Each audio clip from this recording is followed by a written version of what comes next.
Video like जरूर कर लीजिए और ऐसे वीडियो लगातार फ्री में पाने के लिए चैनल को तुरंत सब्सक्राइब कर लीजिए और बेल आइकन को जरूर टैप कर लीजिए ताकि आगे भी सारे वीडियो आपको मिलते रहे। यूट्यूब में फॉलो करते हैं तो प्लीज ये वाला फ्री टेलीग्राम चैनल जरूर ज्वाइन कर लीजिएगा। सारे नोटिफिकेशन सारे अपडेट यहीं पे आते हैं, ध्यान रखिए। यूपीपीएससी अपर प्रीलिम्स 2026 की अगर आप तैयारी करना चाहते हैं एकदम शुरुआत से, बेसिक से और जीरो से, आपको कुछ भी नहीं पता है यूपीपीएससी अपर प्रीलिम्स के बारे में, सिलेबस भी नहीं पता है, लेकिन आप 2026 में इस एग्जाम को क्रॉस करना चाहते हैं। प्रीलिम्स का ये बेसिकली स्ट्रैटेजी वीडियो है। प्रीलिम्स का हमारा ग्रुप शुरू हुआ है, मेंस का भी इसी डेट पर शुरू हुआ है, आप उसकी डिटेल ले सकते हैं। प्रीलिम्स के बारे में बात करेंगे। प्रीलिम्स का स्ट्रैटेजी वीडियो रहेगा उन लोगों के लिए जो लोग 2026 पेड ग्रुप में आ चुके हैं। 2026 प्रीलिम्स पेड ग्रुप में कैसे कैसे क्या क्या मिलेगा आपको और कैसे एक लॉन्ग टर्म की तैयारी हम लोग करेंगे। लॉन्ग टर्म की तैयारी करेंगे बेसिक से शुरुआत करते हुए।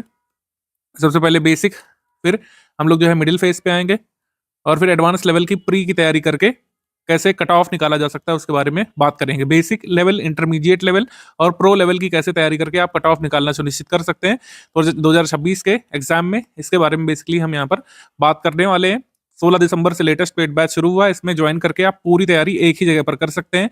इस ग्रुप को ज्वाइन करने के बाद आपको कोई भी बाहर से मैगजीन पढ़ने की जरूरत नहीं है, ना ही कोई डेली न्यूज़पेपर फॉलो करने की जरूरत है, ना ही अलग अलग कोचिंग का कोई करंट अफेयर या कोई अन्य स्टडी मटेरियल फॉलो करने की जरूरत है, ना ही किसी जो है कह सकते हैं बुक लिस्ट की जरूरत पड़ेगी। एक आधी बेसिक बुक यहाँ पर हम लोग बताएंगे। शुरुआत में बेसिक आपको पढ़ना पड़ेगा, उसके वीडियो लेक्चर भी मिलेंगे। आई रिपीट, बेसिक बुक्स के वीडियो लेक्चर वगैरह भी मिलेंगे आपको। इसमें सब कुछ आपको इसमें एनसीईआरटी तैयार कराया जाएगा शुरुआत में, फिर इंटरमीडिएट लेवल पर स्टडी फॉर सिविल सर्विस का मटेरियल, फिर एंड में हम लोग जो प्रो लेवल की प्रैक्टिस कराते हैं, रिवीजन कराते हैं, उससे फायदा लेते हुए आप 2026 का कट ऑफ निकाल सकते हैं पहले ही प्रयास में। पूरा वीडियो शुरू से लेकर आखिर तक देखिएगा। पहले शुरुआत में हम अपने पेड बैच के फीचर्स डिस्कस कर लेते हैं और फिर आगे की मेन स्ट्रेटजी के बारे में बात करेंगे। स्टडी फॉर सिविल सर्विस के बारे में आप लोग जानते हैं, हमारा इंस्टीट्यूट 2016 से चल रहा है। जब डिजिटल रिवॉल्यूशन शुरू हुआ था इंडिया में, उत्तर प्रदेश में, तब से ही हमारा ये प्लेटफॉर्म खड़ा हो गया था। पहले रूडिमेंट्री स्टेज में, अब एकदम फुल फ्लेज्ड कह सकते हैं ऑर्गेनाइज्ड तरीके से चल रहा है। कोविड में इतने सारे इंस्टीट्यूट्स बंद हो गए, कई सारे लोगों ने अपना दूसरा काम करना शुरू कर दिया है। स्टडी फॉर सिविल सर्विस वहीं पर खड़ा है और अपने लक्ष्य के साथ कि ज़्यादा से ज़्यादा लोगों का सिलेक्शन हो। जो लक्ष्य 2016 में हमने शुरू किया था डिसाइड करके कि इस लक्ष्य के साथ आगे बढ़ना है इंस्टीट्यूट को, वही लक्ष्य अब भी है। हमने अपने तरीकों में परिवर्तन किया है, अपने आप को अपग्रेड किया, अपने इक्विपमेंट्स को अपग्रेड किया है, अपने साथियों को नई स्किल सिखाई है और नए नए जो चैलेंजेस जो हमको फेस कर रहे हैं यूपीपीएससी के द्वारा जो पेपर बनाए जाएंगे वो हमारे लिए एक तरीके से चैलेंज होता है। हर साल जो यूपीपीएससी पेपर प्री और मेंस का बनाता है, कोई भी पेपर जिसके लिए हम तैयारी कराते हैं, वो हमारी टीम एज अ चैलेंज लेती है कि किस तरीके से हम अपने मैक्सिमम स्टूडेंट्स को उसमें सिलेक्ट करा पाएँ, उसका कट ऑफ निकलवा पाएँ। ठीक है, तो यही हमारा उद्देश्य रहा है शुरू से कि किस तरीके से जो गिवन सिलेबस है उसकी तैयारी अपने स्टूडेंट्स को कराई जाए जिससे मैक्सिमम लोग हमारे इंस्टीट्यूट से सिलेक्ट हों। उसके लिए हमने तमाम प्रयास किए हैं। शुरुआत में छोटे स्तर पे होता था, लेकिन अब लगातार इतने सारे स्टूडेंट्स जुड़ते गए, आप लोगों ने विश्वास दिखाया, हमने लगातार मेहनत की जिससे आपके विश्वास पर हम खरे भी उतर सकें। तमाम लोग सिलेक्ट हो चुके हैं। सिलेक्शन लेने वाले जो प्रीलिम्स के छात्र हैं उनकी संख्या अब लाखों में पहुंच चुकी है। मेंस वाले हज़ारों लोग सिलेक्ट हो चुके हैं। कई सारे लोगों के तो आपने वीडियोस और उनका अनुभव भी सुना होगा हमारे अन्य चैनल्स पर। ठीक है, ये ऐसा ही संभव नहीं हुआ। हमने साल दर साल अपने तरीकों में परिवर्तन किया। इस साल भी आमूलचूल परिवर्तन किया गया है, वो अभी आगे आपको बताएंगे। लेकिन स्टडी फॉर सिविल सर्विस जिस भी कोर्स के लिए एडमिशन लेता है, जिस भी कोर्स के लिए कुल मिलाकर हम ओपनिंग मतलब करते हैं, जिस भी कोर्स के लिए एडमिशन लेकर के छात्रों को इनरोल करते हैं, हमारा उद्देश्य रहता है कि मैक्सिमम छात्र सिलेक्ट हों। सभी नहीं हो सकते हैं क्योंकि इतनी तो सीटें भी नहीं कभी होती हैं, लेकिन मैक्सिमम लोग हमारे इंस्टीट्यूट से सिलेक्ट हों और ऐसा होता रहा है। लगातार सिलेक्शन रेशियो हमारा अपग्रेड हुआ है, जबकि नंबर ऑफ वैकेंसी आप देख रहे होंगे कम होती जा रही हैं। स्टडी फॉर सिविल सर्विस क्यों वर्क करता है, मतलब क्यों जो है दूसरों से आगे है और क्यों स्टडी फॉर सिविल सर्विस को आपको ज्वाइन करना चाहिए, इसका कारण मैंने लिखा है ये डायग्राम बना करके। सारी चीज़ें सबसे पहली बात एक जगह पर मिल जाती है। एक जगह पर का मतलब है कि आपने टेलीग्राम ग्रुप हमारा ज्वाइन किया, बस आपको ये करना है कि जो भी यहाँ पे दिया जाएगा, जैसे अभी हम बेसिक स्ट्रैटेजी बताएंगे, कुछ दिनों बाद इसी ग्रुप में आगे की स्ट्रैटेजी बताएंगे, किस तरीके से प्रीलिम्स के लिए मूव करना है, कैसे कैसे बेसिक बुक खत्म करने के बाद आपके टेस्ट वगैरह होंगे, बेसिक बुक्स के बाद आपके बेसिक टेस्ट होंगे, उसके बाद एडवांस लेवल की जो सामग्री दी जाएगी आगे उसके टेस्ट होंगे, पेड क्विज कैसे होगी, लगातार करंट अफेयर मिलता जाता है। आपको किसी चीज़ के लिए बाहर वेट करने की ज़रूरत नहीं पड़ती है कि फ़लाँ मैगज़ीन छपेगी तो हम पढ़ेंगे। जैसे कई सारे लोग जो गाइड हैं वो क्या करते हैं कि दूसरे मटेरियल को बता देते हैं कि जब ये मैगज़ीन छपे तो आप ये पढ़ लेना, जब ये वाली बुक आए तो ये पढ़ लेना। इस तरीके से आपकी स्ट्रैटेजीज़ को प्लान कराते हैं। हमारे यहाँ पर ऐसा नहीं है। अगर आप हमारे यहाँ पर इनरोल्ड हुए हैं तो सब कुछ यहीं से मिलता है। यहीं से मतलब स्टडी फॉर सिविल सर्विस के पेड टेलीग्राम ग्रुप से आपको सब कुछ मिलता है, यानी कि प्रीलिम्स का करंट अफेयर मिलता है जो मंथ वाइज आता है, नेशनल इंटरनेशनल करंट अफेयर पूरा उसमें कवर होता है। Uttar Pradesh specific current affair अब मंथ वाइज मिलता है आपको। पिछले 1-2 वर्षों से मंथ वाइज अपने उत्तर प्रदेश करंट अफेयर भी देना शुरू किया है। एक मंथ में निश्चित तारीख पर 12 तारीख के करीब आपको मिल जाता है ग्रुप में। करंट अफेयर के अलावा जीएस की पूरी प्रिपरेशन यहाँ पर होगी। शुरुआत बेसिक लेवल पर, फिर प्रीलिम्स ओरिएंटेड लेवल पर, फिर एडवांस लेवल पर टफ क्वेश्चंस के लिए आपको तैयार कराया जाएगा। सारा डेटा सेट जो भी होता है, कई सारे डेटाज आपको तैयार करने पड़ते हैं। जैसे जनगणना भी शुरू हो चुकी है अगली वाली, खैर उसके फैक्ट तो बहुत दिन बाद आने की संभावना है, लेकिन जितना भी डेटा वगैरह होता है, नई रिपोर्ट्स जो आती हैं, उसके एसोसिएटेड फैक्ट्स, टाइमली अपडेट्स, सारे जो जरूरी होते हैं वह यहाँ पर मिल जाते हैं आपको। हमारे प्रैक्टिस रिसोर्सेज सबसे इनरिच्ड है। हमने देखा है कि कई सारे लोग भले ही हमारा पेड ग्रुप ना ज्वाइन करें, एकदम लास्ट में एग्जाम आने पर स्टडी फॉर सिविल सर्विसेज की प्रैक्टिस रिसोर्सेज पर मैक्सिमम ट्रस्ट करते हैं। जैसे इस समय आरओ का एग्जाम ही ले लें आप, जो अभी हाल में हुआ था, उसमें सभी ने स्टडी फॉर सिविल सर्विस की टेस्ट सीरीज परचेज की थी, चाहे लीगल माध्यम से चाहे लीगल माध्यम से। और इसका कारण भी है, स्टडी फॉर सिविल सर्विस की टेस्ट सीरीज सबसे ज़्यादा एग्जाम ओरिएंटेड होती है। हमारा टेस्ट सीरीज का डिपार्टमेंट है पूरा, नई टेस्ट सीरीज बनाई जाती है। जबकि दूसरों के यहाँ क्या है, टाइपिस्टों की टीम होती है, वो पुराने सवालों को लेकर के तोड़ मरोड़ करके ऑप्शन ऊपर नीचे दाएं बाएं करके देते हैं, जिससे खास लाभ नहीं मिल पाता है आपको। हमारी टेस्ट सीरीज टीम इस तरीके से टेस्ट ड्राफ्ट करती है जैसे आयोग में आयोग का जो पैनल होता होगा।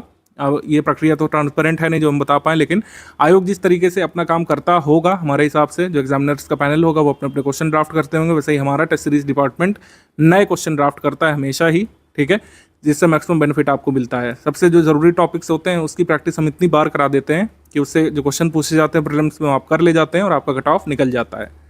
तो सबसे ज़रूरी चीज़ है कमिटमेंट। हमारा सपोर्ट लॉन्ग टर्म के लिए होता है। जैसे ये ग्रुप अभी हम शुरू कर रहे हैं, पहला ग्रुप 2026 का, आप देखेंगे कि 12 महीने, 16 महीने, 17 महीने बाद भी हमारी वही एनर्जी रहेगी, वही हमारा कमिटमेंट रहता है। बार बार आपसे फ़ी चार्ज नहीं की जाती है। अगर एग्ज़ाम 1-2 महीने टल भी जाता है, जैसे एग्ज़ाम ये टला है 2025 वाला, पहले जल्दी होना था लेकिन अब ये टल गया है, ऐसे ही कई बार एग्ज़ाम टल जाते हैं 2-3 मंथ के लिए, तो हम अपना सपोर्ट जारी रखते हैं हमेशा ही। जहाँ तक फिजिबल होता है, study for civil service team अपना सपोर्ट मेंटेन करती है, ठीक है।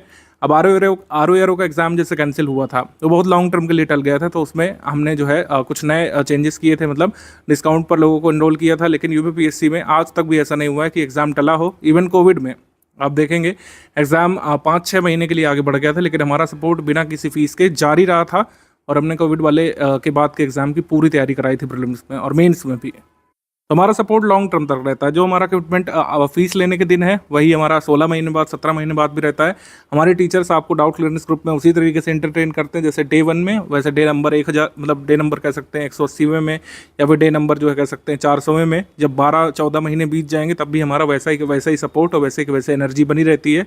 आपकी एनर्जी भले ही डाउन हो जाए, आप भले ही अपने लक्ष्य से इधर उधर दाएं बाएं हो जाए, लेकिन हमारा सपोर्ट हमेशा बना रहता है। हमारे टीचर्स आपको डाउट बताएंगे, हमारा करंट अफेयर रेगुलर बेसिस पर आएगा। आपके टेलीग्राम ग्रुप में जो भी नए अपडेट्स होंगे, जो भी नया स्टडी मटेरियल होगा, वो टाइमली अपडेट किया जाता रहेगा, ठीक है। Consistent support through out your journey बना रहता है। आपकी यात्रा में हम हमेशा साथ दिखेंगे आपको। आप भले ही यात्रा से इधर उधर हो जाएं, आप भले ही जो है पढ़ाई छोड़ दें कि कुछ और करने लगे, जब तक हमारा कमिटमेंट होता है जिस भी कोर्स के लिए, वो हमारा कोर्स चलता रहता है लगातार, ठीक है। तो इसी तरीके से 2016 से हम लोग चला रहे हैं। साल दर साल जो एग्ज़ाम की डिमांड होती है उसको पूरा करने के लिए minor changes here and there पूरे कोर्स में किए जाते हैं, लेकिन हमारा मॉडल वही है कि कमिटमेंट रहेगा। जो भी कमिटमेंट किया गया है उसको पूरा किया जाएगा, और पूरा प्रयास हमारी टीम करेगी कि आपका कट ऑफ निकले। अगर आप पढ़ेंगे, हमारा पढ़ाया हुआ एग्ज़ाम में आता है, आपका कट ऑफ ज़रूर निकलेगा।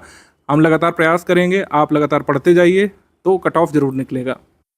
तो जैसे हमने आपको बताया, वो यहाँ पर लिखा भी हुआ है, वन स्टॉप डेस्टिनेशन के फॉर्म में रहेगा। कंप्लीट स्टडी मटेरियल आपको मिलेगा। Prelims oriented recorded video lectures बाद में मिलेंगे, टेस्ट सीरीज मिलेगी, प्रीलिम्स ओरिएंटेड कुछ नोट्स भी मिलेंगे आगे चल करके, पीवाईक्यू कंपाइलेशन मिलेगा। सिर्फ यहीं पर जो पीवाईक्यू कंपाइलेशन मिलेगा वही पढ़ना पड़ेगा बाहर से, बल्कि पीवाईक्यू कंपाइलेशन हम लोग नहीं देते हैं कभी, ना रिकमेंड करते हैं, ना बाहरी कोई मैगजीन रिकमेंड करते हैं। मंथली करंट अफेयर आपको मिल जाता है। कैसे कैसे मिलेगा अभी बता रहे हैं। मंथली लाइव डिस्कशन ये फीचर है, ये हमने 2025 से शुरू किया था। मंथली लाइव डिस्कशन में क्या होता है कि 2026 के अगर आप फुल पेड ग्रुप में हैं, तो आपके डाउट क्लियरेंस वाले ग्रुप में एक अप्रोप्रिएट टाइम पर, जनरली 40 दिन या 35 दिन के अंतराल में, हम लोग एक लाइव डिस्कशन सेशन करते हैं। वो ऑडियो के माध्यम से होता है, ठीक है। टेलीग्राम में ऑडियो सेशन हम लोग करते हैं, लाइव होता है वो, मतलब लाइव आकर के टीचर आपके डाउट्स जो है सुनेंगे, उसको बताएंगे। आप जो है मतलब लाइव आकर के अपने डाउट पूछ सकते हैं और टीचर से डिस्कस कर सकते हैं क्या चीज़ आपको नहीं समझ में आ रही है, ठीक है। बुक से पढ़ाई नहीं समझ में आ रही है, क्या अप्रोच रखनी चाहिए एग्ज़ाम के लिए, वो समझ नहीं पा रहे हैं।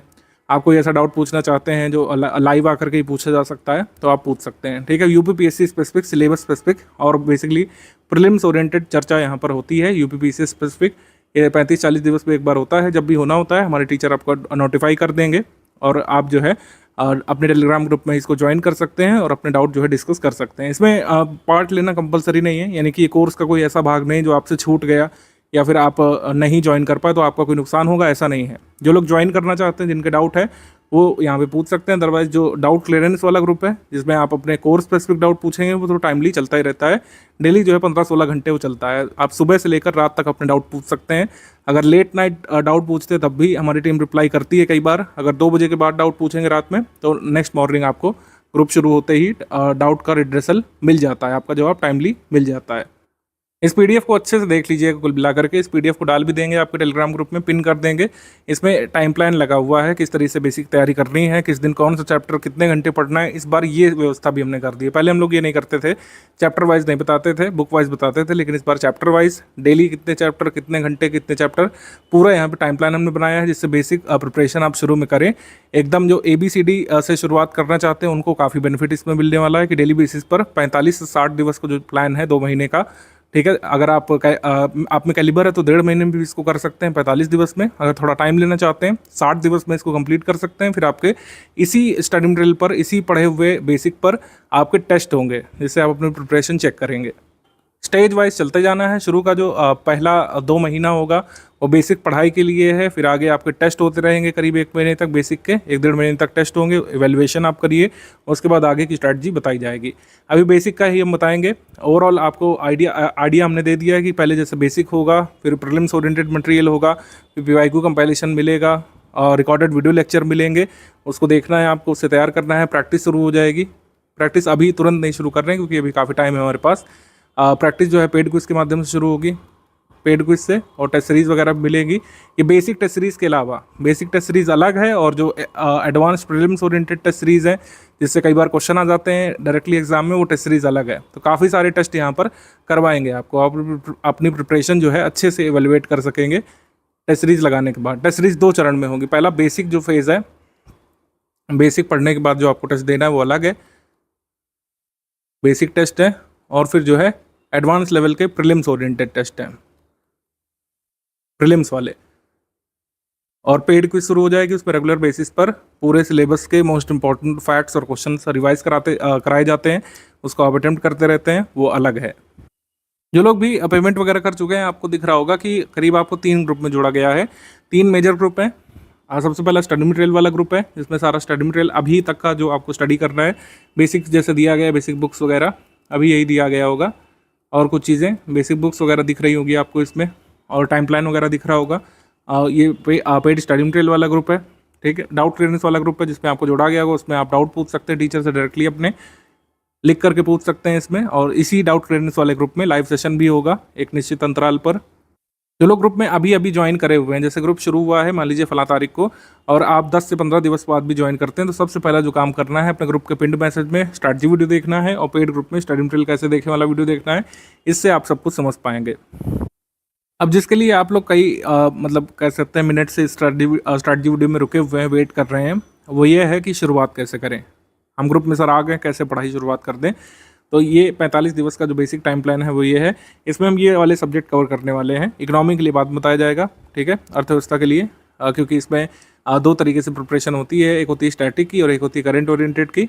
इसका बता दिया जाएगा बाद में। शुरुआत में जो बेसिक बड़े सब्जेक्ट हैं जिससे ज़्यादा क्वेश्चन आपके एग्जाम में आते हैं, जैसे इतिहास में भी ancient history, medieval history, modern history, ठीक है, पॉलिटी, राज्य व्यवस्था, भूगोल, ठीक है, भूगोल में जिसमें इंडियन ज्योग्राफी भी शामिल है, वर्ल्ड ज्योग्राफी भी शामिल है, मानव भूगोल, इकोनॉमिक ज्योग्राफी भी शामिल है, और फिर सामान्य विज्ञान। ये बड़े जो सब्जेक्ट हैं, एनवायरनमेंट भी ले लीजिए इसमें, ठीक है। तो ये बड़े सब्जेक्ट कंप्लीट करना जरूरी है। अब छोटे सब्जेक्ट जैसे कुछ लोग पूछे तो कौन होते हैं भाई, छोटे सब्जेक्ट हम लोग मानते हैं, जैसे यूपी जीके, ये छोटा सब्जेक्ट हो गया। आर्ट एंड कल्चर, प्रीलिम्स में आर्ट कल्चर से बहुत कम ही सवाल आते हैं, तो आर्ट कल्चर ये छोटा सब्जेक्ट हो गया। गवर्नमेंट स्कीम वगैरह है, ये सब हम छोटे सब्जेक्ट के रूप में रखते हैं, यानी कि इनको कंप्लीट किया जा सकता है, इनका पोर्शन कम होता है, ठीक है। तो ये वाले सब्जेक्ट कंप्लीट करना है पहले। आप जीएस की तैयारी इन्हीं सब्जेक्ट से आगे बढ़ाएंगे तभी मैक्सिमम बेनिफिट होता है, क्योंकि प्राचीन भारत का इतिहास, मध्यकालीन इतिहास, आधुनिक इतिहास, कुल मिलाकर ये पूरा इतिहास वाला जो पोर्शन है सबसे ज़्यादा हॉन्टिंग है स्टूडेंट्स के लिए। जो नए नए प्रिपरेशन करने आते हैं, मैंने देखा है कई बार उनको अगर सही गाइडेंस नहीं मिलता है, वो इतिहास की किताबें देख करके ही बैक ऑफ कर जाते हैं कई बार कि सर इतना सब कुछ कैसे याद होगा, ये तो बहुत सारा है, और ये तो बेसिक इतना जा रहा है तो आगे कितना होगा। अगर इतिहास इतना है तो भूगोल कितना कितना होगा, सामान्य विज्ञान कितना कितना होगा। कई बार लोगों के लिए हॉन्टिंग होता है, लेकिन कोई चिंता वाली बात नहीं है। अगर आप ये टाइम प्लान फॉलो करेंगे सब कुछ आसान लगने लगेगा। थोड़ा सा शुरू में आपको बर्डन महसूस हो सकता है, लेकिन अगर टाइम प्लान के ये वाले फेज से आप गुजर गए बेसिक वाले से, बाद में चीज़ें बहुत आसान हो जाएंगी प्रीलिम्स के लिए और मेंस के लिए भी। तो शुरुआत में इन सारे सब्जेक्ट की कुछ बेसिक किताबें हम रिकमेंड करेंगे। उसकी एक फेस्ड रीडिंग आपको करनी है, सिस्टमैटिक रीडिंग करनी है, स्ट्रक्चर्ड रीडिंग करनी है। उसके बाद आपके टेस्ट होंगे। ये वाला फेज से अगर आप गुजर गए तो बाकी जो स्टडी मटेरियल मिलने वाला है आपको प्रीलिम्स वाले ग्रुप में, जिन लोगों ने मेंस का ज्वाइन किया होगा मेंस वाले ग्रुप में, तब आपकी राह बहुत आसान हो जाएगी। हमारी कुछ बेसिक बुक्स हैं और समरी पीडीएफ है जिनका अध्ययन शुरू में आपको करना है। ये डे वाइज हमने लगा दिया है। इसमें देखिए हमने तारीख नहीं डाली है, तारीख हमेशा ही आपका कह सकते हैं और डामाडोल कर देती कॉन्फिडेंस, क्योंकि तारीख में फिर टाइम बाउंड हो जाता है। इसमें हमने तारीख नहीं डाली, इसमें डे डाला है। किसी भी दिन से आप शुरू कर सकते हैं। हमारा ग्रुप शुरू हुआ है आज, और हो सकता है आप 10-15 दिवस बाद ज्वाइन करें, तब आपके लिए डे 1 उस तारीख से शुरू होगा जिस तारीख से आप टाइम प्लान फॉलो करना शुरू करेंगे। तो डे 1 में क्या क्या पढ़ना है भाई, जैसे डे 1 में हमने आपको दे दिया है चैप्टर 1 ऐतिहासिक पृष्ठभूमि, ये एम लक्ष्मीकांत से स्टडी करना है। फिर types of sources and historical construction, ancient history R S Sharma वाली बुक से, एंड एंशिएंट हिस्ट्री की समरी के 5 पेजेस से पढ़ने हैं। अभी पहला काम करना है डे 1 में। फिर डे 2 में क्या है भाई, ऐसे डे 3 में, डे 5 में सब कुछ दिया हुआ है क्या क्या पढ़ना है। मतलब ये इस तरीके से अरेंज किया गया है कि आपके ये 45वें दिवस तक ये बुक्स कंप्लीट हो जाएंगी। हमारी समरी और हमारी जो बेसिक बुक्स हैं हिस्ट्री वाली वो कंप्लीट हो जाएगी। लक्ष्मीकांत थोड़ा सा बच जाएगा, उसको आप बाद में कवर कर सकते हैं 15 दिन एक्स्ट्रा ले करके। लक्ष्मीकांत के मोस्ट इंपॉर्टेंट जो चैप्टर हैं जो आपको पढ़ने ही चाहिए यूपीपीएससी के लिए, वो इसमें कवर हो जाएंगे। मॉडर्न हिस्ट्री की, मेडिवल हिस्ट्री की और एंशिएंट हिस्ट्री की बुक खत्म हो चुकेगी। हमारी सारी समरी फिनिश हो चुकी होंगी, और एनसीईआरटी की जितनी भी ज्योग्राफी है वो फिनिश हो चुकी होगी। ठीक है, तो एनसीईआरटी की ज्योग्राफी साइंस का जो मटेरियल है, साइंस की हमारी समरी वो इसमें फिनिश हो चुकी होगी। जितनी भी बेसिक बुक हैं 45 दिवस तक फिनिश हो चुकी होंगी, अगर आप इस तरीके से फेज्ड वाइज रीडिंग करेंगे तो। अब आपको लग रहा होगा कि सर ये तो कोई भी कर सकता था, कोई भी बंदा टाइम प्लान बना सकता था, चैट जीपीटी से हम कह देते थे, प्रॉम्प्ट दे देते तब भी बन जाता है। इसका महत्व क्या है? इसका महत्व ये है कि अगर आप हमारे ग्रुप में आकर के ये 45 दिवस फेस वाइज स्टडी करेंगे बेसिक बुक्स की, आगे की राह बहुत आसान हो जाने वाली है। आगे फिर ये नहीं लगेगा कि सर ये मेंस का सिलेबस नहीं समझ में आ रहा है, सर ये आंसर राइटिंग नहीं समझ में आ रही है, इसमें क्या चीज़ है, आर्ट कल्चर में क्या क्या आता है, जो कह सकते हैं मॉडर्न इंडिया वाला टॉपिक है, कहाँ से शुरू होता है, कहाँ खत्म होता है। ये जो छोटे छोटे डाउट्स रह जाते हैं लोगों के, इतना सब कुछ पढ़ने के बाद भी वो नहीं रहेंगे। पर प्रीलिम्स के बाद आप मेंस का जब स्टडी मटेरियल उठाएंगे, स्टडी फॉर जबरदस्त का फेमिलियर लगेगा, स्मरण करना आसान रहेगा, आत्मसात करना आसान रहेगा, आंसर राइटिंग की शुरुआत करना आसान रहेगा। और सिर्फ इतना ही नहीं है कि टाइम प्लान बन गया है, 45 से 60 दिवस तक ये फॉलो करने के बाद आपके बेसिक टेस्ट भी होंगे, बेसिक टेस्ट होंगे, जिससे आप ये कंफर्म कर पाएंगे कि जो आपने 45 दिवस दिए वो कितने फ्रूटफुल रहे, आप क्वेश्चन कर पा रहे हैं कि नहीं। क्योंकि जो टेस्ट होंगे बेसिक वाले इसी स्टडी मटेरियल पर आधारित रहेंगे। जो आपने 45 दिवस तक कंप्लीट किया इसी स्टडी मटेरियल पर आधारित रहेंगे ये अगले बेसिक टेस्ट। ठीक है, हर 5 दिवस में 7 दिवस में एक मतलब हम लोग इस तरीके से प्लान आगे साझा कर देंगे आपको 45 दिवस खत्म होने के बाद, कि हर 5वें दिवस, 5 से 6 दिवस, एवरी 5th और 6th डे आपका टेस्ट होगा एक फेज्ड मैनर में। ठीक है, टेस्ट होगा, आप उसका एवेल्यूएशन करेंगे और पता लगाएंगे कि आपने जो भी पढ़ा बेसिक बुक उससे आप कितने क्वेश्चन अटेम्प्ट कर पा रहे हैं। उसको ग्रुप में डिस्कस कर सकते हैं। इसके लिए लाइव सेशन भी हम लोग करेंगे जिसमें आप अपना स्कोर डिस्कस कर सकते हैं और आगे की राह हम लोग बताएंगे आपको। अच्छा, एक चीज़ और है कि 45 दिवस का हमने बनाया है, एक एवरेज स्टूडेंट के हिसाब से मैंने बनाया है इसको। लेकिन अगर किसी को लगता है कि वो स्लो रीडर है, उसको थोड़ा और समय लगता है, तो आप इसको 60 या 65 दिवस तक भी ले जा सकते हैं। कोशिश करिए कि इससे आगे नहीं बढ़ाइएगा। मेरे हिसाब से डेली अगर 3 घंटे भी देंगे मुश्किल से, तब भी 60 दिवस में, 62 दिवस में कंप्लीट किया जा सकता है। अगर 4.5 घंटे तक देंगे तो 45 दिवस में ये पूरा कंप्लीट किया जा सकता है। अब ये रीडिंग करना बहुत ज़रूरी है। जैसे आजकल ये रील वाली दुनिया है, लोग बुक्स से हटते जा रहे हैं, लेकिन जो सिविल सर्विसेज के स्टूडेंट्स हैं उन्हें बुक्स का महत्व समझना पड़ेगा। बिना बुक्स के देखिए हो नहीं पाएगा। अब जैसे कुछ लोग पूछेंगे कि सर बुक्स से नहीं आ रहा है, ये बात सच है। एनसीईआरटी की सारी बुक आप पढ़ डालिए तब भी यूपीएससी के 10-15 से ज़्यादा क्वेश्चन नहीं कर पाएंगे, और 10-15 क्वेश्चन से कट ऑफ निकलता नहीं है। लेकिन इसका महत्व हमेशा ही रहता है। जो आगे मटेरियल हम लोग देंगे जो फैक्ट ओरिएंटेड होगा, जिसमें कई सारे फैक्ट होंगे, कौन सा मिनरल कहाँ पे पाया जाता है देंगे, कौन सी पहाड़ी कहाँ पे है, कई सारे वर्ल्ड ज्योग्राफी के इतने सारे फैक्ट हम लोग जो देंगे उसको याद करना आसान हो जाता है। जिन लोगों के बेसिक कवर होते हैं उनका एक ऐसा इंस्टिंक्ट डेवलप होता है कि कई बार जो उनको उत्तर नहीं पता होता है उसका भी सही उत्तर निकाल ले जाते हैं वो लोग एग्जाम में। वो इंस्टिंक्ट आपका तभी डेवलप होगा जब ये आप सबसे कठिन वाले फेज से गुजरेंगे। फ़ोन रख करके, रीलों से ध्यान हटा करके अगर ये बेसिक वाला आपने कवर कर लिया, जो लोग सीरियस स्टूडेंट है वो मेरी बात समझ रहे होंगे, अगर ये बेसिक वाला फेज़ आपने कवर कर लिया तो आगे के सारे फेज़ बहुत आसान हो जाने वाले हैं। स्टडी शेड्यूल के बाद आपके वीकली टेस्ट शुरू हो जाएंगे, उस पर ध्यान केंद्रित आपको करना पड़ेगा।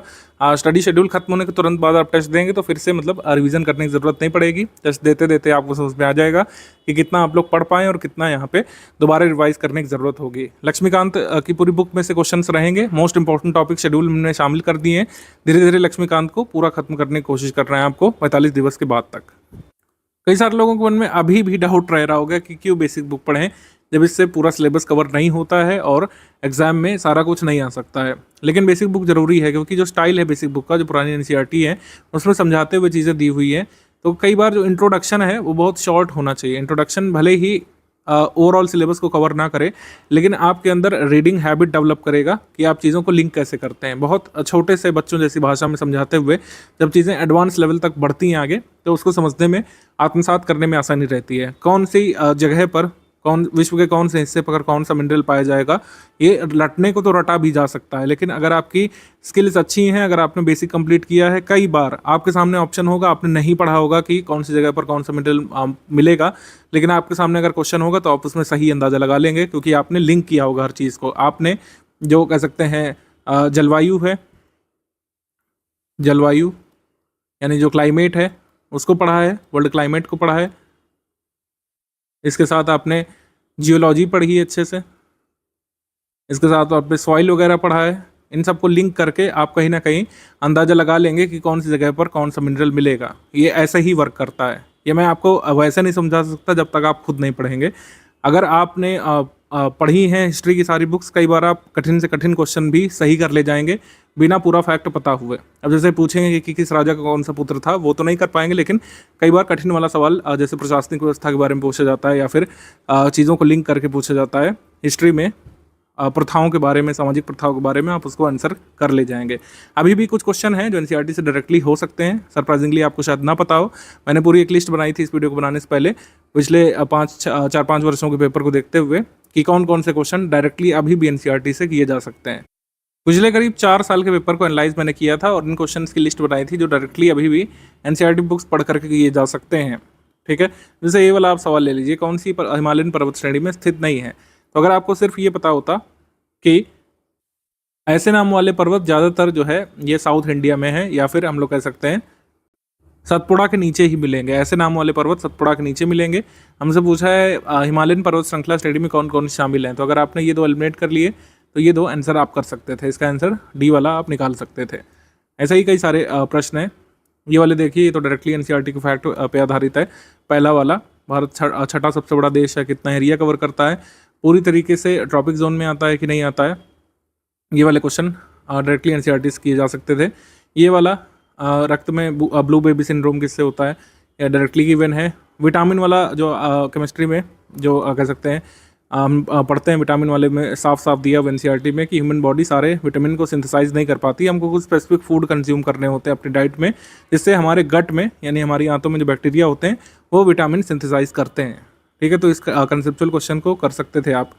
ऐसे ही जलवायु वगैरह वाला चैप्टर अगर आपने पढ़ा हो, और रिन्यूएबल एनर्जी रिसोर्सेज वाला चैप्टर पढ़ा हो, तो इन वाले क्वेश्चंस को कर सकते थे। ठीक है, अगर आपने थोड़ा बहुत जो कृषि वाला चीज़ें कंप्लीट की हैं तो ये अंदाज़ा लगा सकते थे कि कौन सी क्रॉप कहाँ पे देखने को मिलेगी। एग्रीकल्चर, साइंस और इन्वायरमेंट वगैरह को लिंक करके कई सारी चीज़ें जो एनसीईआरटी में चैप्टर्स के फॉर्म में दी है, उससे काफ़ी फ़ायदा आपको ना सिर्फ प्रीलिम्स में मिलता है बल्कि मेंस में भी। ये क्वेश्चन आप कर सकते थे। ये मुगल साम्राज्य मूल रूप से सैनिक राज्य था। ये अवधारणा दी है एनसीईआरटी में, ठीक है, क्योंकि मुगल जो है थियोक्रेसी पर आधारित राज्य नहीं था। मुगल कह सकते हैं administration what not based on theocracy, ठीक है, राज धर्म पर आधारित नहीं था, सैनिक राज्य था और मनसबदारी सिस्टम के हिसाब से यहाँ पे सैनिकों को नियुक्त किया जाता था। Asiatic Society of Bengal directly दिया है। आज भी कई सारी चीज़ें डायरेक्टली दी हैं एनसीईआरटी में जो पूछी जाती हैं। Various components of ecosystem are independent, यहाँ पे नॉट दिया हुआ है तो ये असर्शन रॉन्ग हो जा रहा है हमारा। ये पिछले 4-5 वर्षों के पेपर से मैंने निकाला। यूट्रोफिकेशन दिया है और बायोजियोकेमिकल साइकिल भी दी है। मानव मस्तिष्क के बारे में जो क्वेश्चन पूछे जाते हैं, हमारा हार्ट कितने चैम्बर का है, और ये तो डायरेक्टली दिया है कि तमिलनाडु कोस्ट को जो है साउथ वेस्ट मानसून के से वर्षा क्यों नहीं मिलती है, ठीक है, इसका कारण भी डायरेक्टली मेंशन्ड है। इसके बाद जो है ये वाला है आइलेट्स ऑफ बीटा सेल्स से, मतलब beta cells of islets of Langerhans से पैंक्रियास में कौन सा हार्मोन सेक्रेट होता है, इंसुलिन। इसकी कमी से क्या हो जाता है वो भी मुझको पता है। ग्रोथ, पॉपुलेशन और डेवलपमेंट कैसे आपस में लिंक्ड है, ये उदाहरण एनसीईआरटी से आप बना सकते हैं। प्राकृतिक रेशम में कौन सा कंपोनेंट आपको देखने को मिलेगा। कोरिलेस फोर्स की अवधारणा दी है एनसीईआरटी ज्योग्राफी में। ये 2024 वाले कुछ क्वेश्चन है जिसमें इस तरीके से आंसर किया जारी करता था निशान लगा करके। तो हिमालय अभी भी ऊंचा क्यों हो रहा है, ये 9th क्लास की ज्योग्राफी के चैप्टर में गिवन है। टेक्टोनिक प्लेट्स अभी भी टकरा रही हैं, ठीक है, इंडियन टेक्टोनिक प्लेट अभी भी कोलाइड कर रही है यूरेशियन से, तभी हिमालय अभी भी ऊंचा हो रहा है। 2019 में हिमालय की नपाई हुई थी, थोड़ा सा सेंटीमीटर बढ़ा हिमालय का। टर्किश इन्वेजन सक्सेसफुल क्यों हुआ था, इसकी अवधारणा गिवन है, ठीक है, मेडिवल हिस्ट्री में RS सतीश चंद्रावाली में। और किस तरीके से आपके कह सकते हैं 12th की ह्यूमन ज्योग्राफी वाली एनसीईआरटी में ये अवधारणा समझाई गई है। सस्टेनेबल डेवलपमेंट की, ब्रेटलैंड रिपोर्ट की, लिमिट टू ग्रोथ जो है ये क्लब ऑफ रोम का है, इसके बारे में मेंशन्ड है। तो कुछ ऐसा नहीं कि बिल्कुल भी क्वेश्चन एनसीईआरटी से नहीं आ रहे हैं, लेकिन इतने सब्सटेंशियल नहीं कि पूरा कट ऑफ निकल जाए। लेकिन बेसिक अगर आप कवर करते हैं तो इन क्वेश्चंस का लाभ तो मिलता ही है। मेंस का जब आप पढ़ने जाते हैं तो काफ़ी फायदा उससे मिलता है मेंस के मैटर को समझने के लिए, क्योंकि मेंस का मैटर किसी भी जगह से आप पढ़ें, चाहे आप हमारे यहाँ से पढ़ें चाहे कहीं से भी, मेंस के मैटर में बेसिक से नहीं पढ़ाया जाता। मेंस के मैटर में सिलेबस के हिसाब से पढ़ाया जाता है। जो सिलेबस में है उसको एक्सपैंड किया जाता है, जिससे आंसर राइटिंग में आपके लिए हेल्प मिले, आंसर राइटिंग में आप उन कह सकते हैं पॉइंट्स को यूज़ कर पाएँ। ह्यूमन डेवलपमेंट इंडेक्स में कौन कौन से पैरामीटर्स होते हैं, इंडिया की लेटेस्ट रैंक क्या है, ये करंट अफेयर में कवर होता है, अभी हमने कवर कराई है मई मंथ वाले में। मई 2025 में लेटेस्ट रैंक जो आई है इंडिया की वो पता होना चाहिए आपको। अगर पता है तो कमेंट करके बताइए इस वीडियो के नीचे आप लोग। माल्थस की थ्योरी जो है ये गिवन है एनसीईआरटी में डिटेल में। एसिड रेन का भी पूरा कंसेप्ट समझाया गया है, और ये अवध का जो एनेक्सेशन किया गया था उसके बारे में भी कहानी मेंशन्ड है। तो ऐसा नहीं कि बिल्कुल भी क्वेश्चंस नहीं आ रहे, इतने तो मैंने ही गिना दिए, जबकि ओवरऑल देखा है। अभी थोड़ा डेप्थ तक देखा जाए तब और भी मिल जाएंगे, मतलब 15 क्वेश्चन तो 150 में से मिल ही जाते हैं आज भी एनसीईआरटी से। ये लाभ है, और दूसरा लाभ तो मैंने बता ही दिया, ओवरऑल अंडरस्टैंडिंग बनती है। जो कठिन वाले कई बार फैक्ट जो पूछे जाते हैं उसको तैयार करने में कहीं ना कहीं इनडायरेक्टली एनसीईआरटीज हेल्प करती हैं। अभी तक जो हमारे पेड ग्रुप शुरू हुए थे उसमें यही प्लान आपको बताया गया था, लेकिन कई सारे लोगों की अलग से डिमांड आई थी कि सर हम बिल्कुल भी बेसिक बुक से शुरुआत नहीं कर सकते हैं, हमें वीडियो लेक्चर्स के माध्यम से एक एक पॉइंट पढ़ करके समझाया जाए, स्क्रीन रिकॉर्डिंग के माध्यम से, कुल मिलाकर MP4 वीडियो लेक्चर के माध्यम से इसको समझाया जाए। कई सारे लोगों की डिमांड थी, तो हमने बेसिक बुक को पढ़ाते हुए वीडियो लेक्चर्स देना शुरू कर दिया अपने पेड ग्रुप में। शुरुआत के ग्रुप में फीचर नहीं था, लेकिन उस ग्रुप में फीचर जोड़ा गया, तो आपके ग्रुप में भी ये फीचर रहेगा। बेसिक बुक के वीडियो लेक्चर भी मिलेंगे, और जिन पर वीडियो लेक्चर रिकॉर्ड किया जाएगा वो PPT PDF में कन्वर्ट करके भी आपको मिलेगी, PPT इंटू PDF फॉर्मेट में। तो इस तरीके से आपकी राह और भी आसान हो जाने वाली है, कोई भी दिक्कत नहीं रहेगी अब तो। लक्ष्मीकांत समझने में जिन लोगों को दिक्कत है, तो पॉलिटी के लिए जो है अभी शुरुआत में बेसिक हम लोग देंगे आपको। पॉलिटी लक्ष्मीकांत पढ़ने से पहले आपको पॉलिटी एनसीईआरटी के वीडियो लेक्चर मिल जाएंगे, उसको पढ़ने के बाद, उससे समझने के बाद पॉलिटी लक्ष्मीकांत और भी आसान हो जाएगी। भले ही 45 दिवस में आप पूरा ना कर पाएँ, लेकिन अगर पहले वीडियो लेक्चर से आएंगे, वीडियो लेक्चर पढ़ते हुए आएंगे, बेसिक से पढ़ते हुए, तब बेसिक बुक की रीडिंग आसान हो जाएगी, लक्ष्मीकांत की रीडिंग आसान हो जाएगी। तो ये मैं बाद में हिस्सा रिकॉर्ड कर रहा हूँ कि आपके जो रीडिंग टाइम प्लान में जो वीडियो लेक्चर हैं वो भी इंक्लूड कर दिए गए हैं।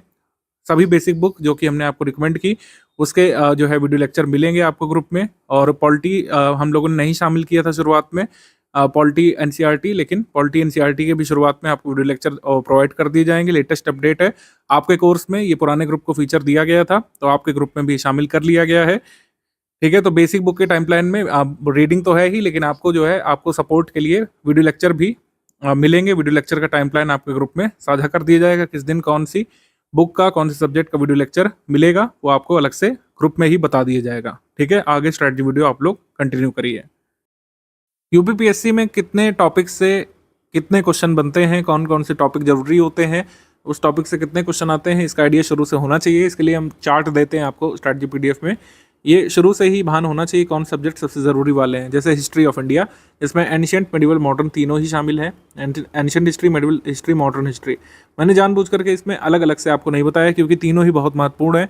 पहले 4-5 वर्ष पहले ऐसा कहा जाता था और वो सत्य भी थी ये बात कि आप मॉडर्न हिस्ट्री पर फोकस करिए, एंशिएंट मेडिवल छोड़ दीजिए या फिर बहुत मिनिमल फोकस उस पर रखिए। लेकिन ऐसा नहीं है, अब एंशिएंट से ज़्यादा क्वेश्चन हो सकते हैं पूरे पेपर में। मेडिवल से ऐसा हो सकता है ज़्यादा क्वेश्चन आ जाए, मॉडर्न से कम आ जाए। तो पूरे हिस्ट्री को कवर करना है, एटलीस्ट शुरुआत में तो पूरी हिस्ट्री पर ही फोकस करना है। जब एकदम एग्जाम नज़दीक होगा तो आगे की स्ट्रैटेजी आपको बताएंगे। 2024 वाले पेपर में जो दिसंबर में हुआ था 26 सवाल आए थे हिस्ट्री से। 2023 में भी आइडेंटिकल रहा था, 26 आए थे। 2022 में 24 आए थे। 2021 में 19 रह गए थे। 2020 में 22 आए थे। 2019 में भी 22 आए थे। तो हिस्ट्री ऑफ इंडिया से 20+ क्वेश्चन हमेशा ही एक्सपेक्टेड होते हैं। जरूरी टॉपिक है आपका। हालांकि मेंस में आर्ट कल्चर वाला पोर्शन आता है, लेकिन हिस्ट्री ऑफ इंडिया बहुत ज़रूरी टॉपिक है आपका, कह सकते हैं प्रीलिम्स में। हिस्ट्री ऑफ इंडिया को आप छोड़ नहीं सकते बिल्कुल भी। 1/6 हिस्सा है पूरे पेपर का अगर आप कैलकुलेट करें तो इंडियन हिस्ट्री बहुत ज़रूरी टॉपिक है। इकोनॉमी ऑफ इंडिया, इससे 15 सवाल आए थे, इस बार ज़्यादा आए थे, पहले कम रहते थे। ठीक है, पहले इकोनॉमी से कम सवाल आते थे, लेकिन अब स्टैटिक भी पूछा जा रहा है, करंट अफेयर भी। इकोनॉमी का हम आगे आपको बताएंगे, शुरुआत के 45-60 दिवस के बाद इकोनॉमी का अलग से प्लान आपको बताएंगे, तो देखिएगा। उसमें जनरल साइंस का क्लियर है, जो टाइम प्लान फॉलो करेंगे उसमें जनरल साइंस का आपका बेसिक बनेगा। बाद में जो बेसिक मटेरियल के बाद जो प्रीलिम्स ओरिएंटेड मिलेगा उससे आप ये क्वेश्चन कंप्लीट कर ले जाते हैं। 24 आए थे, 19 आए थे पहले, 22, 24 इस तरीके से आते हैं। इंडियन पॉलिटी से अब 20+ क्वेश्चन आने लग रहे हैं, पहले कम आते थे। 20+ क्वेश्चन जो इंडियन पॉलिटी से रहते ही रहते हैं, तो ये बहुत इंपॉर्टेंट टॉपिक अब बन चुका है। ठीक, ज्योग्राफी बहुत इंपॉर्टेंट है, 23 सवाल इससे रहते हैं और अब बढ़ेंगे ही सवाल। जिस हिसाब से पैटर्न चेंज हो रहा है, ज्योग्राफी पर खासा फोकस किया जा रहा है आयोग के द्वारा। पहले देखिए 16, 17 रहते थे, लेकिन अब जो है 23 सवाल, 25 तक भी हो सकते हैं आपके प्रीलिम्स में। मतलब 2025 वाले में आपके प्रीलिम्स में 25 तक भी हो सकते हैं, 26 वाले में। एनवायरमेंट टेक्नोलॉजी से 6 प्रश्न आए थे, कभी कभी 12-13 तक भी आ जाते हैं, तो ये एक जरूरी टॉपिक है। कम जरूरी वाले टॉपिक कौन से भाई? Uttar Pradesh current affair, Uttar Pradesh GK, miscellaneous कम क्वेश्चन आए थे, लेकिन मिसलेनियस भी एक इंपॉर्टेंट टॉपिक है, पास्ट में इससे काफ़ी पूछा गया है, तो मिसलेनियस आगे मिलेगा, इसके लिए बिल्कुल टेंशन नहीं लेना है। मिसलेनियस बहुत लेटेस्ट वाला हम लोग देते हैं, बहुत कम पेजेस पे होता है, वो आगे मिलेगा। अभी बेसिक पर फोकस करना है और करंट अफेयर पर शुरुआत से फोकस बनाना है, क्योंकि सबसे बड़ा पोर्शन तो यही है। अगर आप देखें पूरे पेपर का सबसे बड़ा पोर्शन यही है। अगर इसमें आप इकोनॉमी करंट अफेयर भी शामिल कर लें तो इकोनॉमी करंट अफेयर शामिल करके ये 35 हो जाता है पूरा। यहाँ पे इकोनॉमी करंट अफेयर शामिल कर लें तो 33 हो जाएगा, यहाँ पे शामिल कर लें तो 36 हो जाएगा। इकोनॉमी करंट अफेयर और जो नेशनल इंटरनेशनल करंट अफेयर है, उत्तर प्रदेश करंट अफेयर को भी शामिल कर लें तो पूरे पेपर में 40 सवाल तो इसी से आते हैं। कैसे कवर होगा ये हमने आपको जीएस वाले के लिए तो बता दिए बेसिक, कि जैसे जैसे टाइम प्लान है वैसे वैसे फॉलो करना है 45 से 60 दिवस तक। उसके बाद बेसिक टेस्ट देना है, जीएस के लिए तो सॉर्टेड है। अब करंट अफेयर कैसे कैसे करना है, कैसे कैसे कराया जाएगा ग्रुप में, इसको देख लेते हैं। करंट अफेयर कैसे कैसे मिलेगा? करंट अफेयर आपको डेली बेसिस पर भी मिलेगा। जो लोग हमारे 6500 वाले ग्रुप में, 9000 वाले ग्रुप में आए हैं, मतलब आप टोटल स्टडी मटेरियल वाले ग्रुप में आए हैं और फुल पेड ग्रुप में आए हैं, तो डेली करंट अफेयर मिलेगा, मंथ वाइज करंट अफेयर भी मिलेगा, उत्तर प्रदेश करंट अफेयर भी मिलेगा। ठीक है, जो लोग केवल स्टडी मटेरियल वाले ग्रुप में आए हैं, कह सकते हैं 4000 वाले में, उनको शायद जो है डेली बेसिस पर करंट अफेयर ना मिल करके डेली का मंथली कंपाइल करके मिलेगा। जो भी आपके कोर्स की डिटेल है उसमें देख लीजिएगा। मतलब जो लोग फुल पेड ग्रुप में हैं उनको डेली करंट अफेयर मिलेगा, मंथली करंट अफेयर मिलेगा, डेली का मंथली कंपाइल करके मिलेगा मेन स्पेसिफिक के लिए, और उत्तर प्रदेश करंट अफेयर भी मिलेगा। मतलब टोटल करंट अफेयर यहीं से मिल जाएगा, आपको कहीं से कुछ भी पढ़ने की जरूरत नहीं पड़ेगी। ये बात सच है, कुछ लोग रिकमेंड करते हैं कि आपको पेपर खुद से पढ़ना चाहिए, लेकिन यूपीपीएससी की ऐसी अभी कोई डिमांड नहीं है कि आपको खुद से न्यूज़पेपर एनालिसिस करना चाहिए। जो लोग यूपीएससी की तैयारी करते हैं वो लोग अपने न्यूज़पेपर वाला अपने हिसाब से देख सकते हैं। इसके लिए अलग से न्यूज़पेपर पढ़ने की ज़रूरत नहीं पड़ेगी। कुछ लोग हिंदी न्यूज़पेपर रिकमेंड करते हैं कुछ लोगों को, उसको भी अवॉइड करिए। फोकस करिए कि आपको जो डेली करंट अफेयर मिलेगा स्टडी फॉर सिविल सर्विस का, उसको आप कंप्लीट कर लें। मेरे हिसाब से शुरुआत में 50 मिनट, फिर धीरे धीरे करके आप 25-22 मिनट तक लाइएगा अपनी टाइम ड्यूरेशन को, कि इतने में आपको डेली करंट अफेयर कंप्लीट कर लेना है। डेली करंट अफेयर को याद नहीं करना है, ध्यान रखिएगा। जैसे न्यूज़पेपर को हम लोग याद नहीं रखते हैं, याद करना हमारा औचित्य नहीं होता है, जानकारी इकट्ठा करना औचित्य होता है। डेली न्यूज़पेपर को पढ़ने का उद्देश्य जो होता है, वैसा ही उद्देश्य आपको हमारा डेली करंट अफेयर पढ़ते समय रखना है, कि आपको याद नहीं करना है, आपको बस अंडरस्टैंडिंग बनानी है, आपको बस खुद को इन्फॉर्म्ड रखना है। तो डेली करंट अफेयर और मंथली करंट अफेयर में अंतर क्या होता है, इसको पहले से एक बार कवर कर लेते हैं। मंथली करंट अफेयर में दो प्रकार के पीडीएफ हम लोग देते हैं। एक मंथली करंट अफेयर होता है जिसमें सेक्शनल करंट अफेयर और एमसीक्यू होता है, यही सबसे जरूरी वाली पीडीएफ होती है जो आपको स्किप नहीं करना है। मंथ वाइज ये वाली तो करना ही है, क्योंकि प्रीलिम्स में जो क्वेश्चन आएंगे आपके करंट अफेयर वाले वो इस पीडीएफ से डायरेक्टली सॉल्व होते हैं। उसका स्क्रीनशॉट वगैरह भी हम लोग दिखाते हैं एग्जाम के बाद। यही वो पीडीएफ है जिसमें नेशनल इंटरनेशनल हम लोग कवर करते हैं, पहले सेक्शन वाइज और फिर इसके कुछ एमसीक्यू होते हैं। इसके अलावा टॉप 500 हम लोग क्वेश्चन देते हैं, इससे आप प्रैक्टिस कर सकते हैं। मंथली करंट अफेयर पढ़ने के बाद इससे प्रैक्टिस कर सकते हैं, ठीक है। तो ये दो पीडीएफ देते हैं, प्रधानता यहाँ पर इसी की रहेगी। जो प्राइमरी पीडीएफ जो आपको स्टडी करनी है, जो फंडामेंटल आपको स्टडी करना ही करना है, वो ये है, ये मैंडेटरी है इसको स्टडी करना। ये टॉप 500 वाला आपके पास समय है, अगर आपको लगता है कि रिवाइज करना चाहते हैं तो इसको पढ़ सकते हैं। ये मैंडेटरी नहीं है। 500 वाला ये कॉम्प्लीमेंट्री है, मैंडेटरी नहीं है। अगर आपको रिवाइज करना है, आपको लग रहा है कि मंथली करंट अफेयर पढ़ने के बाद हमको और प्रैक्टिस करने की ज़रूरत है, तो आप इससे कर सकते हैं।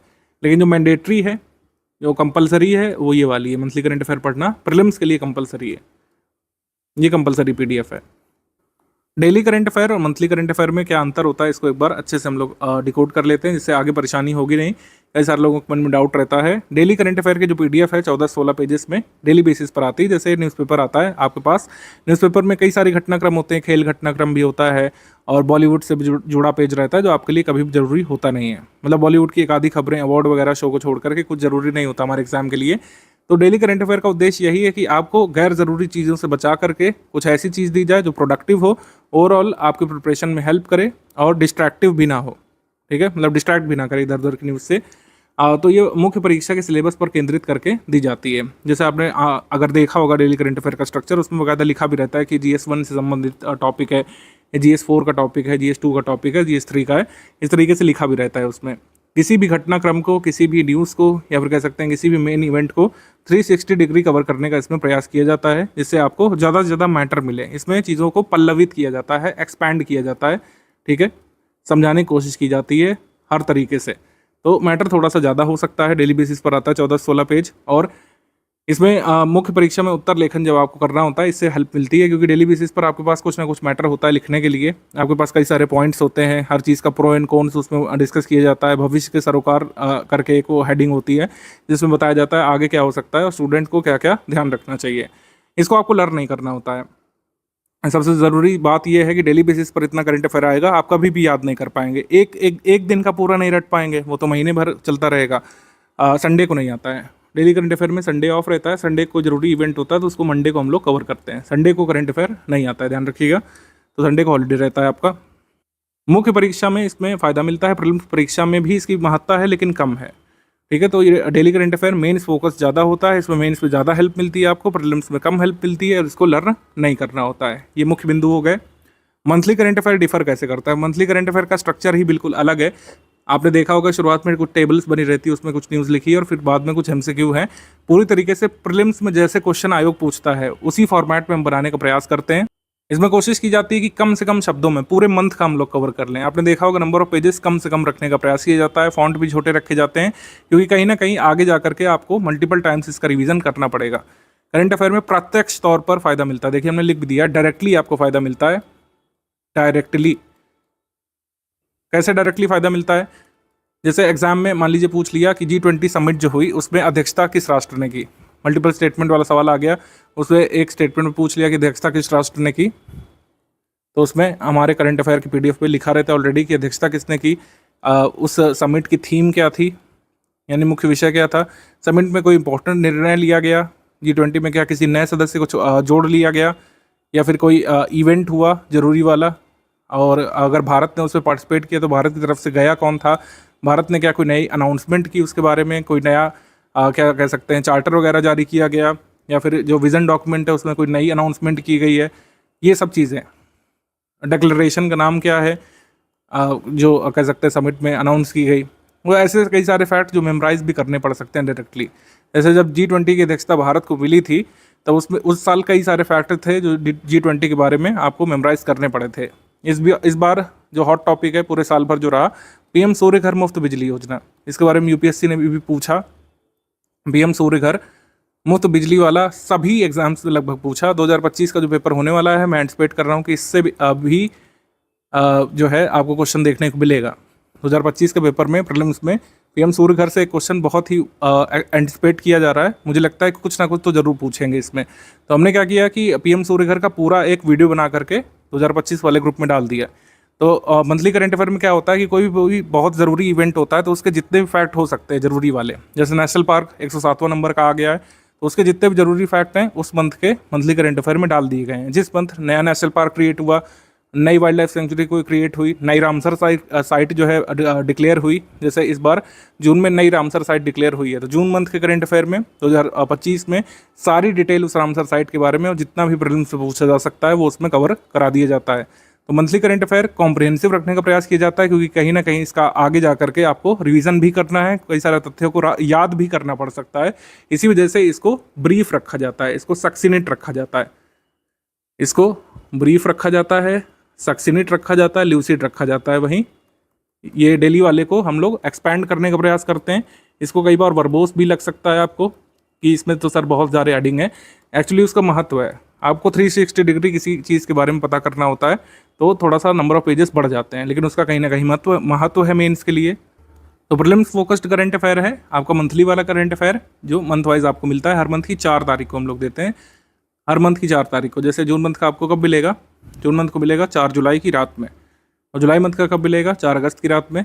ठीक है, तो इस तरीके से मंथली करंट अफेयर मिलता जाता है। टॉप 500 MCQ हम लोग देते हैं, वो करीब 8 या 10 तारीख को आता है। वो उसी मंथ का रिवीजन होता है, मतलब उसी मंथ का आप रिवाइज कर सकते हैं 500 MCQ लगा करके। उत्तर प्रदेश करंट अफेयर ये आपको मिल जाता है हर मंथ की करीब 12 तारीख को।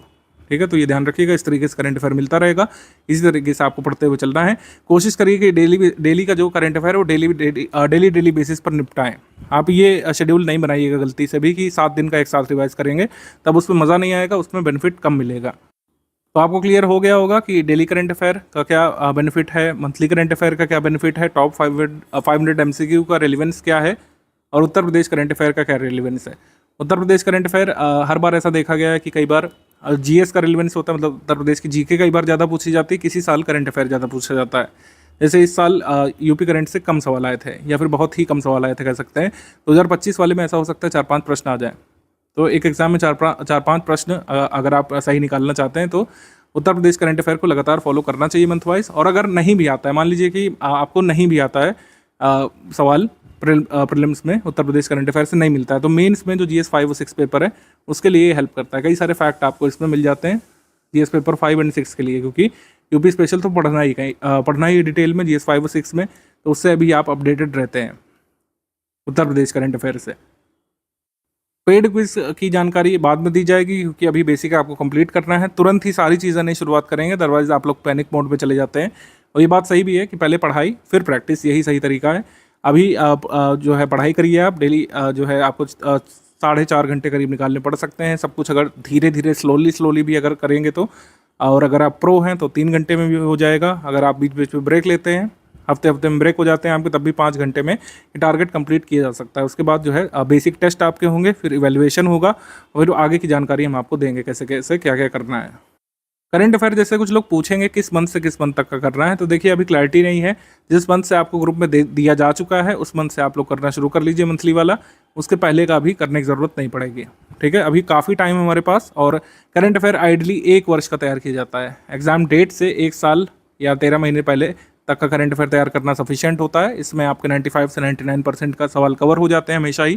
तो 1 साल का ही करना है, तो क्यों इतना पहले से बर्डन लें आप, क्योंकि कई सारी चीज़ें बदल जाएंगी इस साल के। अगर आप पद्मश्री पद्म विभूषण तैयार करेंगे तो ऐसा हो सकता है 2026 में बदल जाए, बिल्कुल बदलेगा।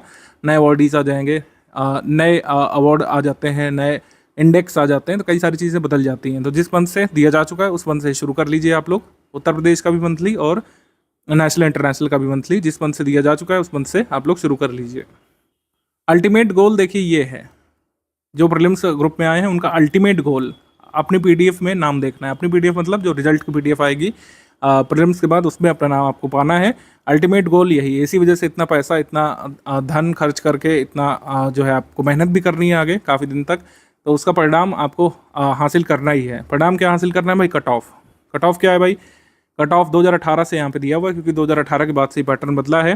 ठीक है, 2023 में कट ऑफ कितना गया था? 2023 में 94 क्वेश्चंस पर कट ऑफ गया था। इस बार पोस्ट बहुत कम थी। 2023 वाले में अगर आप देखें पोस्ट काफ़ी कम थी, तो इस वजह से कट ऑफ गया था। 2024 में थोड़ी सी ज़्यादा है। नंबर ऑफ पोस्ट का थोड़ा सा फर्क पड़ता ही है हमेशा, एग्जीक्यूटिव पोस्ट कम होने की वजह से कट ऑफ यहाँ पर 125 मार्क्स का गया था, लेकिन अगर नॉर्मली 400 500 600 पोस्ट जब भी होती हैं जिस साल, उस साल इतना ही कट ऑफ जाता है। 111 मार्क्स कट ऑफ गया था 2022 वाले में, यानी 83.28 क्वेश्चन आप सही करके मेंस की टिकट पा सकते थे।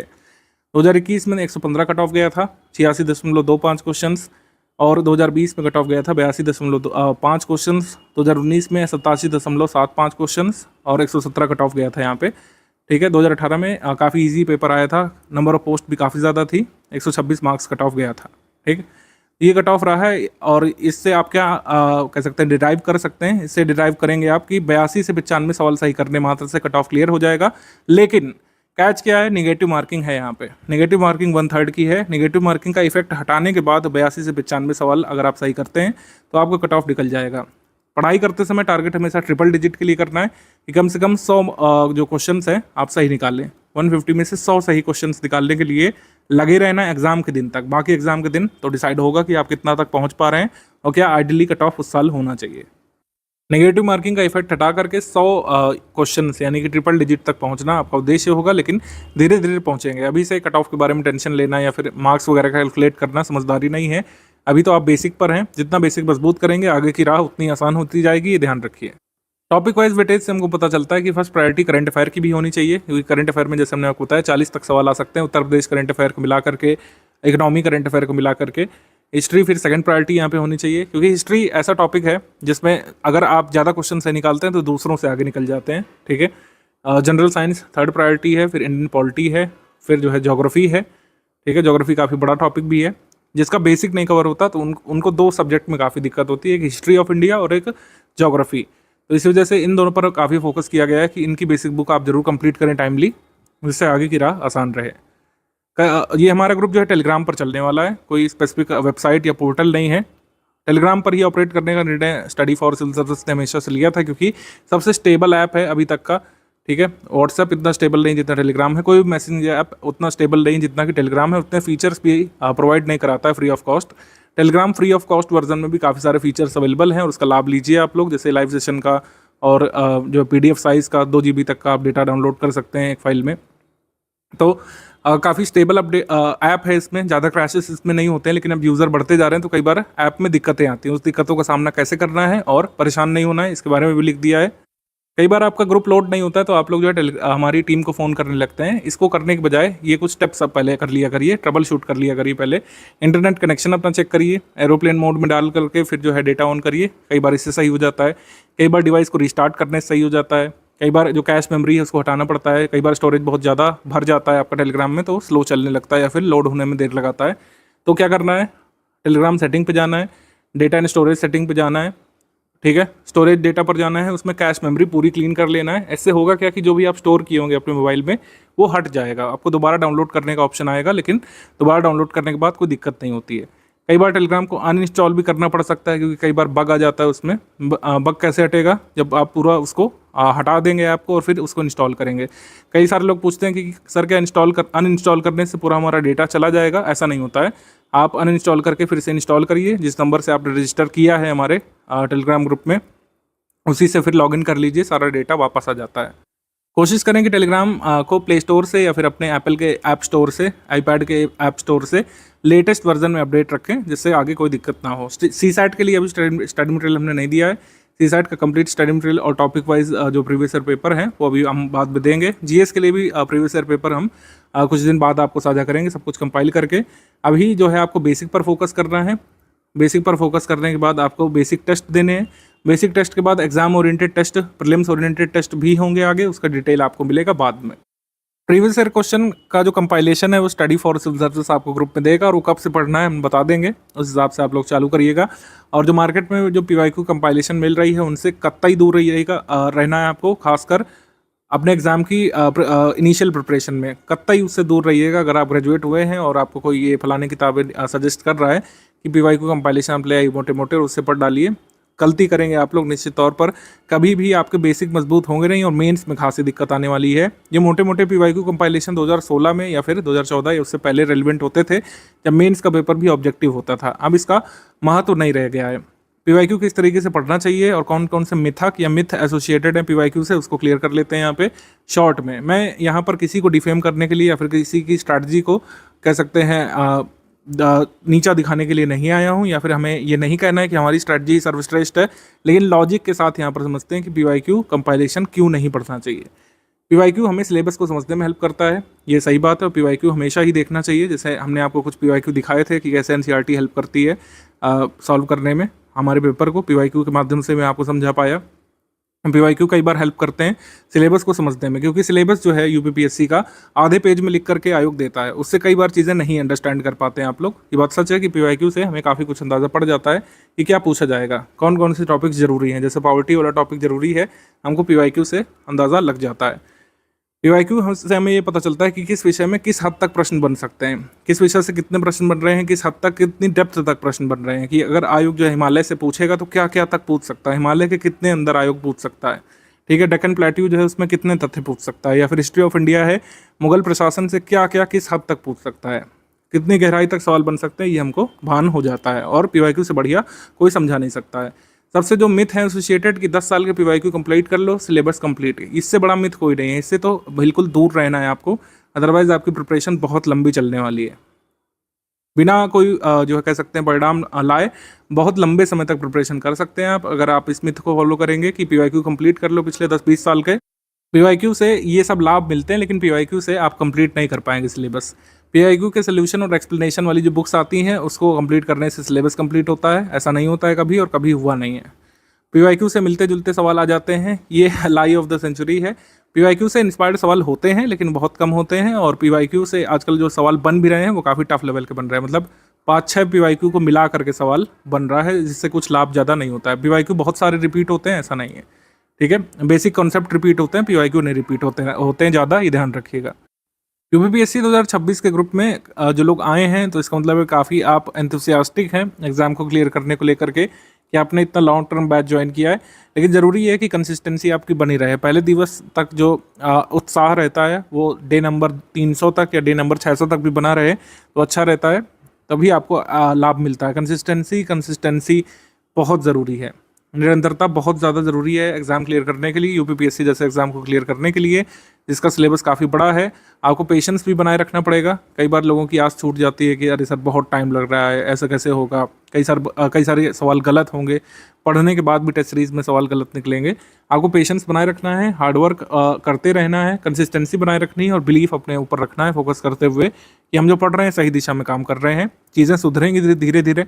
ऐसा हो सकता है कि लगातार पढ़ने के बाद भी बेसिक टेस्ट में आप कम स्कोर कर पाएँ, क्योंकि बेसिक टेस्ट हमारी टीम थोड़ा सा टफ लेवल का ही बनाती है, जिससे आप लोग कंप्लेसेंट ना हो जाएं। तो ये नहीं सोचना है कि हमारे बहुत कम नंबर आ रहे हैं। अगर आप 50, 55, 60% भी स्कोर करेंगे टेस्ट में तो इसका मतलब है कि आपकी पढ़ाई सही दिशा में रही है और उस हिसाब से आगे बढ़ते जाना है। कुछ लोग यहाँ पे सवाल करते हैं कि सर लंबे समय तक रिटेन करने के लिए हम क्या कुछ स्ट्रैटेजी अपना सकते हैं। तो मैं हमेशा कहता हूँ कि आप अपने हिसाब से स्ट्रैटेजी बनाइए। कुछ लोगों के लिए नोट मेकिंग वर्क करता है, नोट मेकिंग कुछ लोग करते हैं अपने डिजिटल डिवाइस में, आजकल नोट मेकिंग करने लग रहे हैं। तो नोट मेकिंग आप चाहें तो कर सकते हैं, चाहें तो आप जो है मल्टीपल टाइम्स रिवीजन वाला फॉर्मूला अपना सकते हैं। दोनों ही फॉर्मूला वर्क करता है। कई सारे लोगों ने बिना नोट्स बनाए अपना पूरा प्रीलिम्स क्लियर किया है मल्टीपल टाइम्स रिवीजन से, और कई सारे लोग नोट्स भी बनाते हैं, नोट्स से भी उनका काफ़ी फ़ायदा मिलता है। तो दोनों ही में से कोई मेथड आप अपना सकते हैं, दोनों के अपने अपने फ़ायदे नुकसान है। नोट मेकिंग में थोड़ा सा ज़्यादा टाइम लगता है, लेकिन ये काफ़ी इफेक्टिव तरीका है चीज़ों को लंबे समय तक रिटेन रखने का, याद रखने का।